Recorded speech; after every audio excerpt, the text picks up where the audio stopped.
Hello दोस्तों, स्वागत है आपका लिटरेचर स्केच में। कल हमने यूजीसी नेट इंग्लिश लिटरेचर के मोस्ट इम्पोर्टेंट 25 क्वेश्चन देखे थे। आज हम 25 क्वेश्चन और देखेंगे। ये क्वेश्चन 2011 के पेपर से हैं, तो चलिए शुरू करते हैं। कल हमने 1 से 25 क्वेश्चन देखे थे। आज हम 25 से आगे 26 नंबर के क्वेश्चन से स्टार्ट करेंगे। Question number 26, the character Nathan Zuckerman is associated with the fiction of. Nathan Zuckerman किस नॉवेलिस्ट के वर्क में मिलता है? तो इसका राइट आंसर है C, Philip Roth. Nathan Zuckerman Philip Roth का रिक्यूरिंग फिक्शनल कैरेक्टर है। ये उनकी कई नोवेल में नरेटर और प्रोटैगनिस्ट के रूप में आता है। Next question, question number 27, Plato censored poetry because he believed it. Plato poetry की आलोचना क्यों करते हैं? मतलब कि प्लेटो पोएट्री को क्रिटिसाइज क्यों करते हैं? तो इसका सही आंसर है सी, डिस्टॉर्ट्स रियलिटी। प्लेटो के अकॉर्डिंग पोएट्री सच्चाई की कॉपी होती है, इसलिए वो रियलिटी को डिस्टॉर्ट करती है और लोगों को सच से दूर ले जाती है। Next question, question number 28, which Tennyson poem is a dramatic monologue. Tennyson की कौन सी पोएम ड्रामेटिक मोनोलॉग है? इसका सही आंसर है डी, तिथनोस। ड्रामेटिक मोनोलॉग में एक कैरेक्टर अपनी पूरी फीलिंग और थॉट्स डायरेक्टली एक्सप्रेस करता है। टिथनोस में टिथनोस अपनी इमोरलिटी की ट्रेजेडी बताता है। तो इसका सही आंसर होगा D, टिथनोस। Question number 29, the character Giovanni features in. Giovanni किस प्ले का कैरेक्टर है? तो इसका राइट आंसर है बी, टीस पीटी शी इज़ ए होर। होर यानी प्रोस्टिट्यूट। जियोवानी जॉन फोर्ट के ट्रेजेडी प्ले टीस पीटी शी इज़ ए होर का मेन कैरेक्टर है। Question number 30, which poem contain the phrase the still said music of humanity. The still said music of humanity phrase किस poem में मिलता है? तो इसका राइट आंसर है डी, टिंटिन एबे। ये फेमस लाइन वर्ड्सवर्थ के टिंटिन एबे से ली गई है। वर्ड्सवर्थ का बहुत ही फेमस वर्क है टिंटिन एबे। इसमें पोएट नेचर और ह्यूमन लाइफ के बारे में बात करता है। Question number 31, Molly Bloom is a character in James Joyce work. Molly Bloom James Joyce के किस वर्क का कैरेक्टर है? तो इसका राइट आंसर है सी, उलिसेस। मॉली ब्लूम उलिसेस की एक मेन कैरेक्टर है। वो लियोपार्ड ब्लूम की पत्नी है और नॉवेल के लास्ट में इसका बहुत ही important stream of consciousness monologue आता है। ये मॉडर्निस्ट लिटरेचर का एक बहुत ही इंपॉर्टेंट मोनोलॉग माना जाता है। Question number 32, Eliot uses the term objective correlative in his essay. Eliot ने ऑब्जेक्टिव कोरिलेटिव वर्ड का यूज़ किस एसे में किया था? तो इसका राइट आंसर है B, Hamlet and his problem. Objective correlative का मतलब होता है कि अपने इमोशंस को डायरेक्ट बताने के बजाय उन इमोशंस को ऐसी चीज़ों से रिलेट करना जिससे पढ़ने वाले भी समझ जाए कि आप क्या बोलना चाहते हो, बिना रीडर को डायरेक्ट बताए। जैसे कि अगर किसी वर्क में अगर मैं बहुत दुखी हूँ ऐसा कुछ लिखना है, तो ये दिखाने के लिए आप ये लिख सकते हैं कि कमरे में अंधेरा था, मेज पर धूल जमी थी और खिड़की के बाहर लगातार बारिश हो रही है। यहाँ दुखी शब्द नहीं लिखा गया है, लेकिन दृश्य ऐसा बना दिया गया है कि जिसे देखकर ही पता चल जाएगा, जिसे पढ़कर ही पता चल जाएगा कि आप क्या कहना चाहते हो। क्वेश्चन नंबर 33, सेमस हेनी was awarded the Nobel prize for literature in. Seems हेनी को नोबेल प्राइज़ फॉर लिटरेचर किस ईयर में मिला था? तो इसका राइट आंसर है ए, 1995। सेमस हेनी को 1995 में नोबेल प्राइज़ फॉर लिटरेचर मिला था। Question number 34, the pamphlet on the Irish condition an address to the Irish people was composed by. An address to the Irish people pamphlet किसने लिखा था? तो इसका राइट आंसर है बी, पीबी शेले।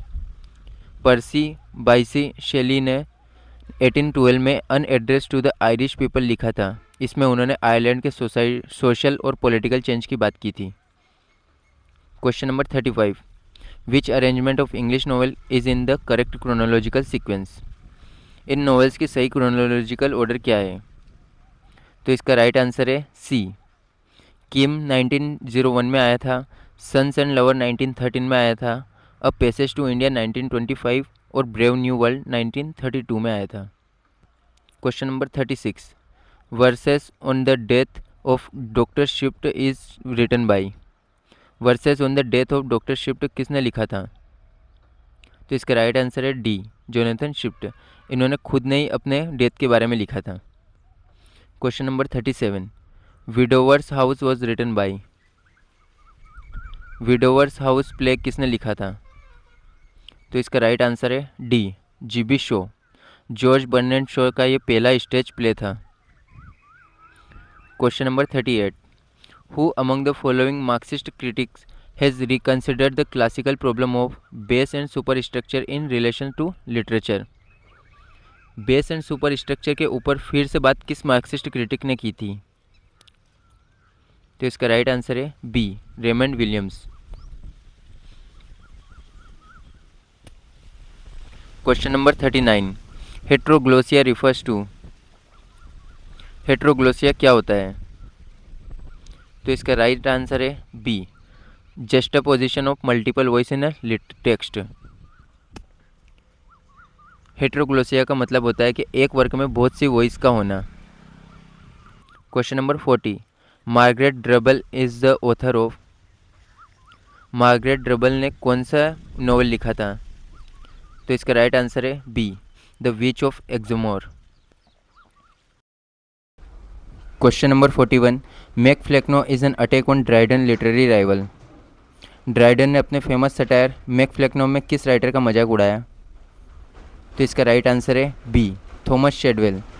मैक फ्लेक्नो एक mock heroic satire है। इसमें Dryden ने अपने लिटरेरी राइवल थॉमस शेडवेल को किंग ऑफ डलनेस के रूप में दिखाया था। Question number 42, 18th century writer and satire frequently for. 18th century के राइटर सटायर का यूज़ किस पर्पज़ से करते थे? तो इसका राइट आंसर है A, attacking human voices and फॉलिश।